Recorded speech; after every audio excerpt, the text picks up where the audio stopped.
বৈরী আবহাওয়ায় নষ্ট হয়ে গেছে অনেক কৃষকের ক্ষেত। এছাড়া টানা বৃষ্টিতে বাজারে সবজি তুলতে না পারায় দেখা দিয়েছে ঘাটতি, আর এ কারণেই দাম ঊর্ধ্বমুখী। প্রকারভেদে সবজির দর বেড়েছে কেজিতে 10 থেকে 30 টাকা পর্যন্ত।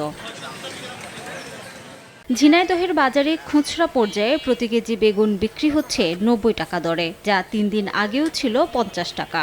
এছাড়াও লাউ 30 টাকা থেকে বেড়ে 60 টাকা, করলা 50 টাকা থেকে বেড়ে 80 টাকা, ঝিঙে 50 টাকা থেকে বেড়ে 60 টাকায় বিক্রি হচ্ছে। ফুলকপি কেজিতে 20 টাকা বেড়ে 90 টাকা, পটল 50 টাকা থেকে বেড়ে 60 টাকা হয়েছে, আর 40 টাকা বেড়ে কাঁচামরিচের কেজি 200-তে ঠেকেছে। আগেই তো ভালো আছেন, প্রতি কেজিতে মনে করেন 20-30 টাকা বেশি। কাঁচামরিচ আপনার 200 টাকা কেজি, যেটা কিনছে আপনার 100 টাকা কেজি। যখন দাম কমায় 2 টাকা 3 টাকা 5 টাকা সর্বোচ্চ, কিন্তু যখন বাড়ায় 15 টাকা 20 টাকা পর্যন্ত, এখন 30 টাকা পর্যন্ত চলে যায়। যে তরকারি আছে 30 টাকা কেজি, এখন 50 টাকা কেজি। ডাল বুড়ি ডালা গাছ 100 টাকা দাম, বুড়ি ডালা 130 টাকা কেজি। বৃষ্টির কারণে দামটা বাইরে গেছে, আমদানি কম, দামটা বাড়ছে।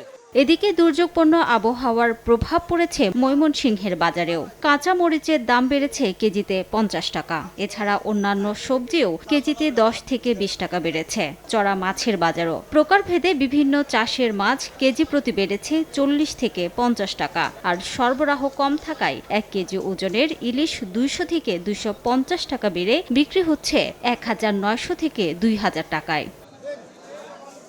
রিমু সিদ্দিক, সময় সংবাদ।